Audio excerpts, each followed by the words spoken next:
Super excited to have Tim Leonard, the voice of Syracuse women's basketball and men's lacrosse, back on the Ostrom Avenue podcast. He's a regular this time of year when it gets to crossover season. And Tim, we were just talking before we started recording how, yes, it's busy, but it's busy with good teams, especially in your case.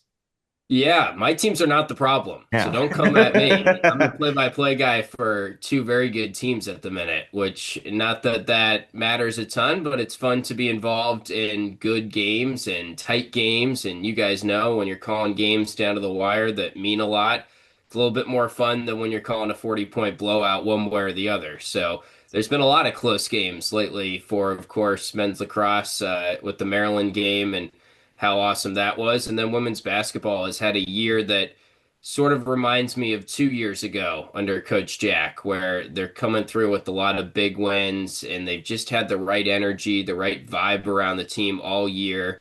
And here they sit 21-5 on the season, probably firmly inside the NCAA tournament and hoping to add to their resume. They got two good road opportunities coming up and a chance to kind of prove to some people that don't have them ranked or have them as a 9 seed that maybe they're a little bit better than that. So it has been a very exciting couple of teams to cover. Obviously, lacrosse, anytime that gets going now, we know that they're going to be one of the best teams in the country, and it's good to see them back at the number one spot in the polls. Certainly is. And you hit on that women's basketball team. That's where I want to start because I think you make a great point. It does feel like 2 years ago team when they did make it to the tournament. Are you surprised by this? Because I'm not necessarily shocked because I knew they brought in talent, but anytime you lose, I mean, almost a good chunk of your starting lineup, good chunk of your team, you're asking a lot to have such a great season that this team is having. Yeah, I am surprised, honestly. I Yeah. can't remember off the top of my head where I picked them in the ACC preseason poll, but I know it wasn't third, where Yeah. they sit right now, kind of, and that's because they played one more game than NC State and UNC, and we'll see where they end up. Of course, a big goal over the final 3 games would be to get the double bye and be a top four seed, which they've done that once a couple years ago. And then the next goal would be to win an ACC tournament game. They actually haven't done that under Coach Yeah. Jack. But sticking with kind of my overall thoughts on this year's team, going into the season, when I talked to the coaches, when I got a chance to see practice or just be around the team, there was a great energy that you picked up on early on in the year and going back to preseason. And the coaches were really confident. But as the broadcaster, you're always sort of like, yeah, it's preseason. They haven't played any games yet. They haven't lost anyone yet. That hasn't been tested. So we'll see. And I think the confidence this year was a little bit more in the preseason than I can remember from Coach Jack and her assistant coaches. And it's really panned out. So I don't think this is surprising them at all. And I think they probably were very surprised to see them pick 13th in the ACC, or maybe not that much surprised. They just didn't really care. And they knew that they were a lot better than that. And I think they scheduled really well in the non-con where they didn't play the toughest schedule, but they had some opportunities and they kind of picked their spots and they won all of those games that could have gone 50-50 or either way. And that's really the most impressive part about this team right now. The reason why I get the question a lot, they're 21-5, why are they not ranked? Well, they haven't beaten a ranked team yet, and they really haven't beaten anyone that is considered like in a different tier from them or would be a quote unquote upset victory. I guess you could say going on the road and beating Virginia, that's a quad one win. And that's a team that was probably favored in that game going in against Syracuse because they were at home. And beating Stanford was a nice win. But really, these are bubble teams that are their best wins. They're now 6-1 basically against bubble teams this year after taking down Clemson. So they've done a really good job of winning all the games they should and also picking off a couple that you would fall in the category of maybe they're slight underdogs. Like when they played Utah in the non-conference portion of the schedule, they were slight underdogs. They won that game. And I do think they're a really great overall team. And that's the difference from 2 years ago where it was kind of the DeAsia Fair show. Yeah. And when you go back to your thoughts on the team leading into the season, we hadn't seen them be very successful without DeAsia Fair. So I think it was right to not be that optimistic, maybe, or be a little bit cautiously optimistic. I knew that they had added more talent, but I had them picked probably middle of the pack in the conference. And the conference is a little bit down this year, but Syracuse is definitely one of the biggest surprises in the league right now. You mentioned that absence of fair and how last season didn't go to plan. People were like, okay, was Coach Jack kind of leaning on fair? But obviously not the case this season. Where have you seen Coach Jack grow and how does she rank among the top coaches in the ACC or the country? It's interesting talking to her about that because she's really adamant that last year she just didn't have the right attitude or learned a lot from kind of her mindset about the team last year. And obviously, it was because the team started losing, but I think she learned that the team wasn't having a lot of fun last year. There wasn't a great vibe or all the things we're saying about this year's team. And she's been saying since day one about the sisterhood and the chemistry and the camaraderie of the group and how everyone's hanging out with one another off the court. And that's translating to success on the court. There wasn't enough of that last year, and I think that was because they just didn't have as much talent and they started losing games. And when you lose games, people start thinking about how can I transfer out and all that in today's age of college basketball. So I think Coach Jack sort of refocused this offseason, and that was kind of a wake-up call in a way to her to know that she has to get the right type of players, the right character, people that are bought in. She clearly went out. They wanted to get more size and more athleticism in the portal, and they did that. And obviously, Uche Azoje is the hallmark of that, and an amazing find by the coaching staff to get her. And I think that's the biggest thing that maybe we in Syracuse knew that she was going to be really good because Coach Jack said that from day one, and she was heaping praise on her from the start of the season. But if you're an average ACC preseason poll voter or an ACC media member, you don't really know what she's all about. You just see a freshman who has no rankings next to her name. Now we know that she's probably the best freshman in the conference and one of the best bigs, period, in the conference as a freshman. And part of that is because she's not a typical freshman. She's 21 years old Yeah. and played professionally in Japan for a couple years. So I think that is why they were viewed as the 13th team when maybe if we knew that, they would have gotten more respect in the polls. But Coach Jack definitely has said, and even going back to their worst loss of the year was Virginia Tech, she has been adamant about she didn't come with the right energy or attitude to that game. And she made a promise to the team that she would not do that the rest of the season. So she's not very specific on what exactly the attitude adjustment is, but clearly she has found something internally that she's acting a little bit differently. She says she has hinted at that she wants to be a little bit more neutral at times during games and make sure that she's not giving off too much negative energy, too much positive energy. So I think things like that she's picked up on. And then they just did a much better job of getting a roster in here that can compete in the ACC and is balanced and very deep. Well, she certainly gives off. I don't know if she's changed that. The energy there from Right. Coach Jack, I think it's Yeah. still about the Her same. changing it is one thing. For Yeah. us, it'd be completely different. Yeah. Yeah, but I mean that's I think I mean at least that's what I love, and I think Yeah. that's what makes her so unique and one of the better coaches in the ACC and maybe the country. So 3 games left for this team: NC State, Notre Dame, Boston College. Obviously, you want to win all 3 of these games. Is there something you're looking for, especially I mean Boston College, you know I don't want to mean this harshly, but a glorified exhibition or preseason game at this Yeah. point with how poor they are. Is there something you're looking for, like, this team could tweak or really needs to work on before the ACC tournament, which is a tournament that you can speak this for the men and women. Nobody for Syracuse likes to play in that tournament for some reason. Yeah, we got a new location this year. It's in Duluth, Georgia, which Yeah. is very bizarre. So maybe that will Go spur some better Greensboro. basketball from women's basketball. We're so used to going down to Greensboro for Yeah. that. And like I said, hopefully they secure a double bye and they're in a better spot, although that wouldn't improve your chances really of winning the first game because you're probably playing someone that's coming off a win with some momentum.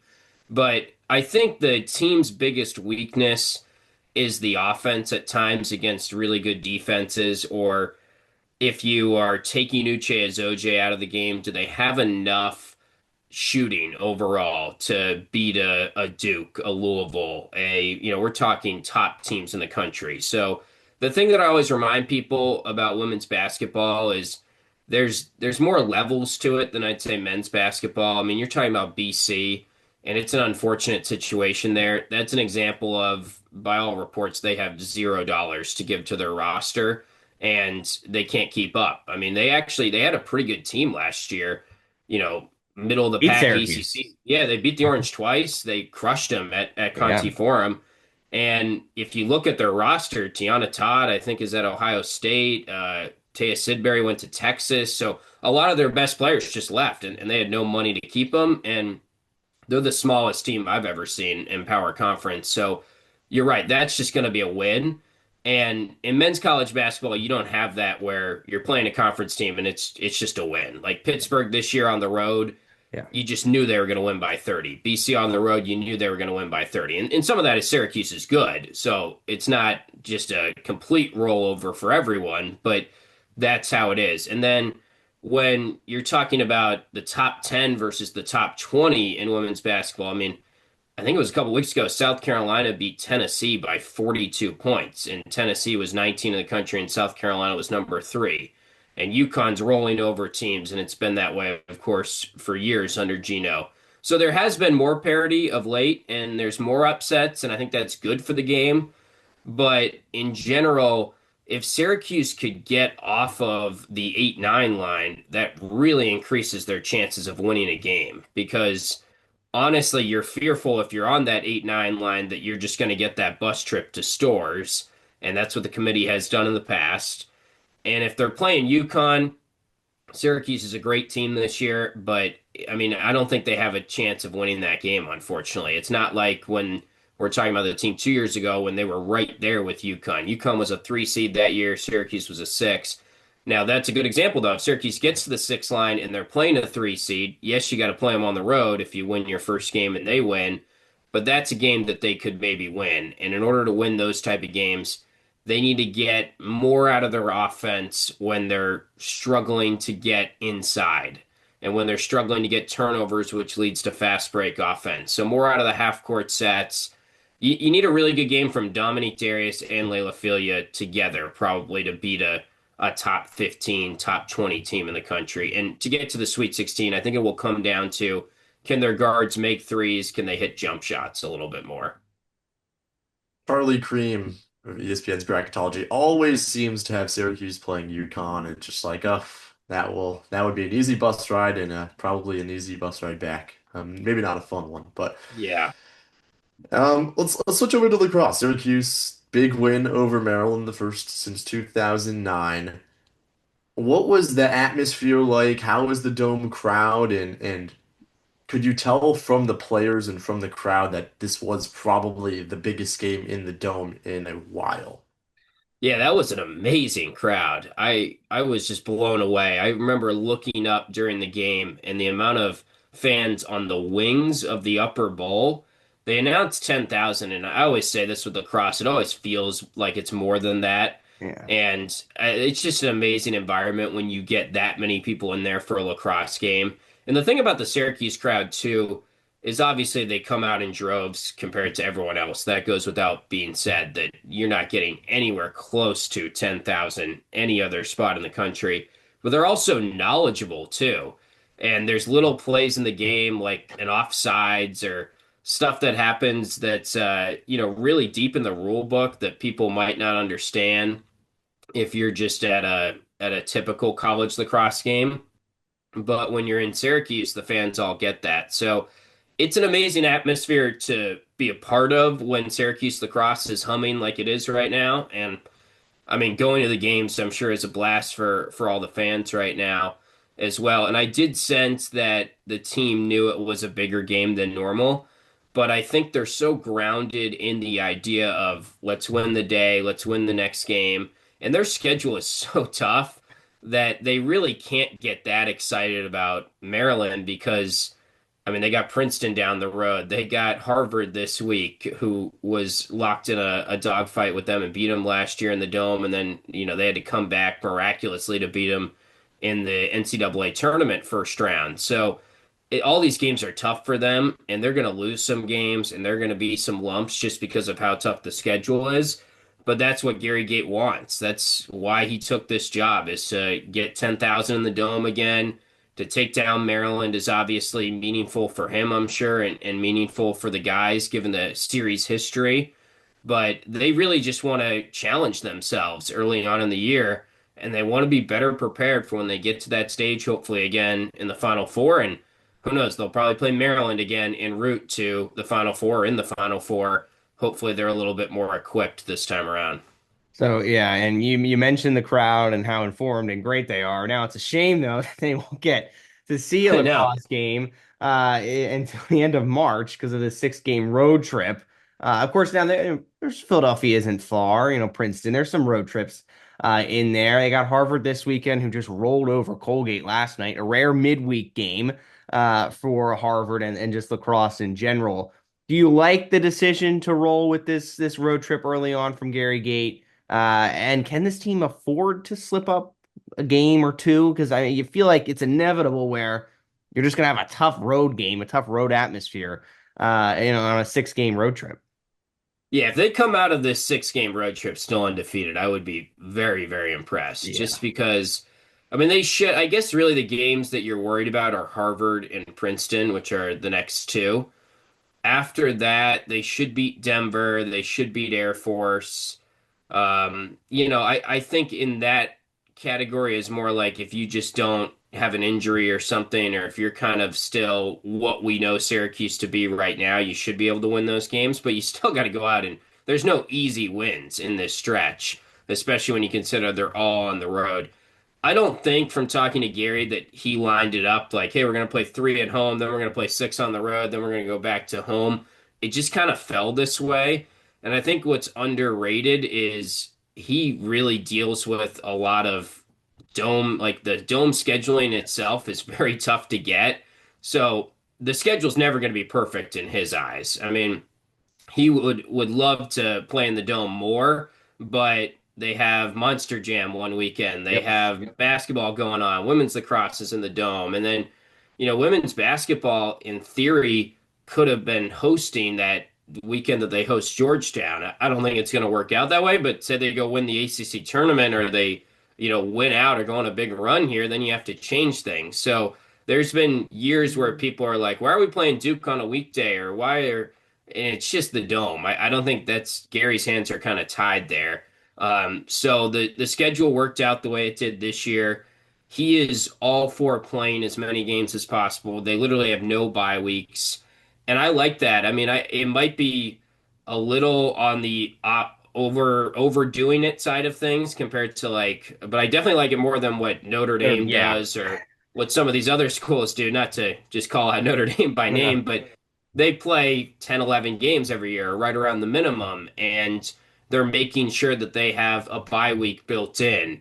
And I get it's just a different mindset, but Gary goes back to his days as a player and he just wanted to play and he doesn't understand like he's made the public comments and you were kind of hinting at it there with the midweek game for Colgate.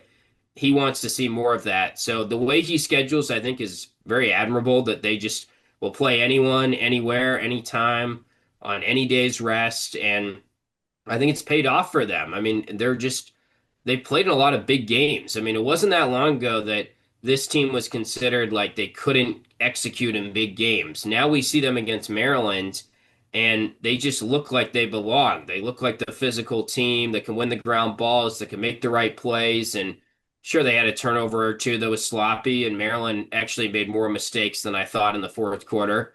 But it's early in the season, too, for this year's group. And I think that whole narrative of can they execute in big games, that's so far removed from how we view the team now. And that's so much because they've just put themselves in a lot of big games. And that's a testament to how they schedule. Obviously, this season has been a step up for Joey Spallina. We were wondering how he would respond after that Final Four game. He had a great game against Princeton in the quarterfinals. But this season has really been it's Joey's team. It's clear he's making the calls out there. He's being a leader, and his play on the field is elevated immensely. What has impressed you about him so far, and how do you think his leadership on the field has kind of taken a step up?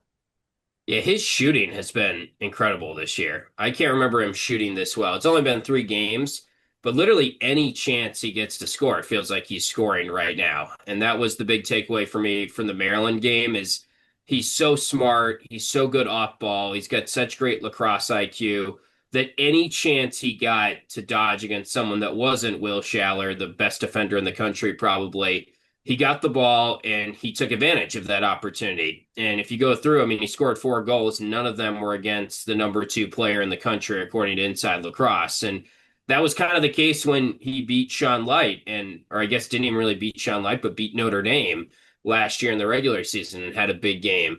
So it was interesting hearing him talk about, I watched back CJ Kirst, and I can't dodge like him, but CJ Kirst got so many opportunities in the championship game last year away from Schaller. And I think Joey is so smart in maximizing what he has. I mean, we get into this conversation a lot, and in a way, Joey is like underrated and overrated. I think he's underrated from a national lens of just how good he is, and there's some detractors and haters, and he pointed those out after he dropped 9 points on Princeton last year in the quarterfinals. And in a way, I feel like I'm defending him or trying to tell people no, he is really that good, and his stats mean something, and we're not paying attention to how good he is. Then in another way, he's the number 1 player this year in the country, Tewaaraton favorite, and he's not the guy that Syracuse would probably throw the ball to with 10 on the shot clock or coming out of a timeout with 10 seconds left in the game. They'd probably give it to Michael Leo, I'd say, this year to dodge, or Peyton Anderson maybe down the road is their best dodger. So that part is so contrary to what we have in our head of a number 22 or the best player, one of the best players in Syracuse history. And I talked to former players and people that have been around the program forever, and they would never consider him a Mount Rushmore type of player just because of that fact. He's not the guy maybe that is going to break you down off the dodge. But we got to give him credit for what he's doing game in and game out, and his ability to constantly put up points, and his ability to draw the top defender every single game, find ways to get around him, found ways to outsmart the team, and how he's grown as a leader, like you guys talked about. So in his senior year, he is a much better player than he was, obviously, as a freshman or a sophomore.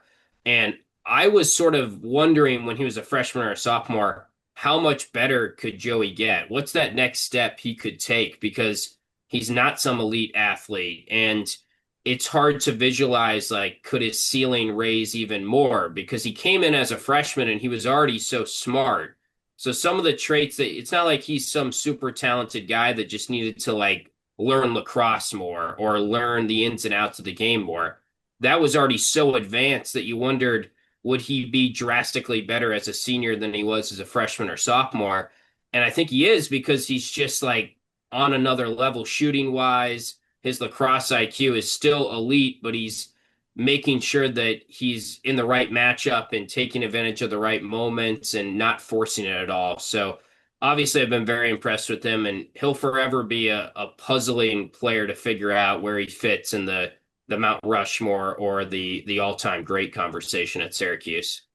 Yeah, well, he's getting to that all-time points record, so I think Yeah. that'll help some, some lunch table debates, maybe there. And everybody, wants to talk about the senior class, rightfully so. It is the class; they are very talented, but there's some other guys on this team that are making impacts that don't have that senior title. I think of a player like Jake Splina I've been really impressed with, Bohan as well. Is there someone that isn't a senior that you've really liked through 3 games so far? Yeah, I would second Bogan. Yeah. He's been awesome. He really fits the bill of what they've been kind of missing, which is just a physical presence and someone that can help you on the wings. He can play some defense. He's very versatile.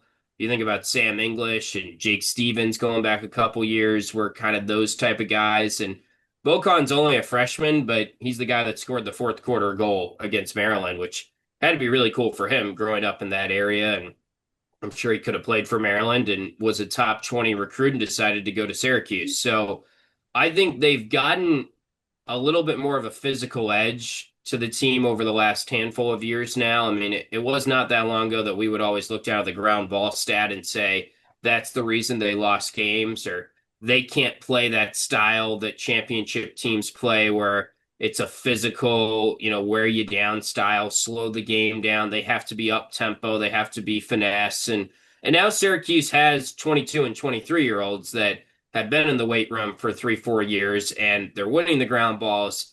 And that was maybe the most encouraging thing about Maryland is it wasn't like they beat Maryland and Maryland had to play a completely different style of game. I mean, Maryland beats a lot of teams 11-9, and it was Syracuse beating them and Syracuse slowing down the game at times, and that was fine for them to play that way. It reminded me a little bit of the way they won the ACC championship game last year against Duke, where they could take their foot off the gas pedal a little bit and scale it back and still win a low scoring game. So they didn't have that gear maybe 2, 3 years ago, and that's just because now these guys are older and I think getting guys like Bo Khan and Jaden Kittleberger that just have a little bit more size has really helped them. Riley Figueres is a guy that the past couple of years I think deserved national attention and didn't get as much as a Billy Dwan. Um, but I've been really impressed. It's been Figueres that oftentimes takes that number one assignment, and so far through 3 games, he's been spectacular. What have you seen about Riley and the overall defensive unit that has impressed you? Yeah, so well said. I mean, I'm at the top of the list of the Riley Figueres' most underrated player in the country. I mean, every year I feel like the All-American list comes out at the end of the year and before the season, and I'm just scratching my head why more people aren't realizing that he's the top defender on the team. And you said oftentimes he takes that number one assignment. I think pretty much every time at this point he's on that number one guy. Now, sure, in a scenario like Maryland where they've got a physical guy in Spanos and then they've got the more quick guy in Leo Johnson, it's just obvious that he's going to be on Leo Johnson. And you get into a debate on who is actually truly the number one there. So they match him up based on who's the speedster kind of, and Billy Juwan's the more physical defender. But if it is, two even guys in terms of skill set and one is better than the other, Riley's going to see that matchup. And Riley is so impressive from a standpoint of he just doesn't make mistakes. You don't call his name out. You don't mention his name a lot during the broadcast. He's not going to score goals. He's not going to throw it in from 60 yards out like Billy Juwan against a 10-man ride. He literally hasn't scored a goal in his career. He's not going to have an assist. He's not going to be in transition. He won't be scooping up as many ground balls or making a highlight reel play, but he's just so fundamentally sound. And he's another one that, like Joey Spallina, doesn't wow you athletically, but his lacrosse IQ and just being in the right spot and watching film and reading his matchup and his mindset. I mean, he's just such a nonchalant guy that shows up and just locks up the number one player on the other team consistently. So to me, he's a first team All-American defender. And I've talked with some of the Syracuse coaches about this, and they agree that I think Carter Rice and him were the two most underrated guys for what Syracuse was last year. And this year, they don't have Carter Rice, but Riley has gotten even better. And you just look at the first 3 games, and it's not like he's going up against, scrubs. I mean, the first 2 games of the year, BU and St. Joe's had a returning sophomore that was right up there nationally in goals, and they don't score at all hardly against Riley. And then Leo Johnson got one early, and Riley pretty much locked him up the rest of the game. So he deserves a lot more credit, honestly. All right. Well, thanks, Tim, so much for taking the time. I'm not sure if I know this for a fact, but watching the Super Bowl and then the Olympics, NBC's calling this February like their championship February. Maybe we have to start calling Tim Leonard Championship Tim because he's going to be calling so many championships, hopefully, for Syracuse women's basketball and men's lacrosse. We'll be listening, Tim. Great work as always with those things, and a pleasure having you on. Yeah, guys, thanks so much. Always happy to come back on and keep up the good work on your guys' end. Absolutely. Thanks, Tim.